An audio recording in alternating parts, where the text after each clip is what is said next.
Arjen Wiegersma, wie ben je in de Westrijn? Kabetploeg, hoe heet die een kabetploeg? Als een kachel.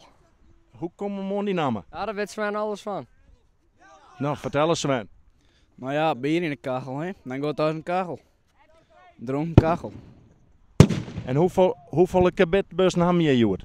Nou, een jongen en dan komen we aan een PB. Oh, dit ben mooie knallen dan, hè?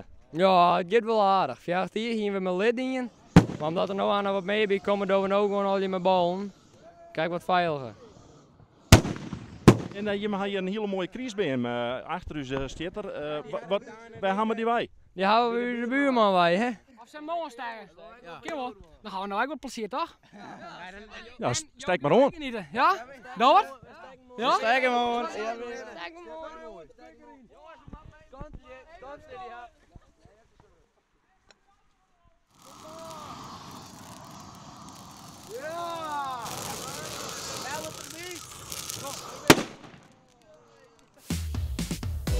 Verrassend dichtbij. RTV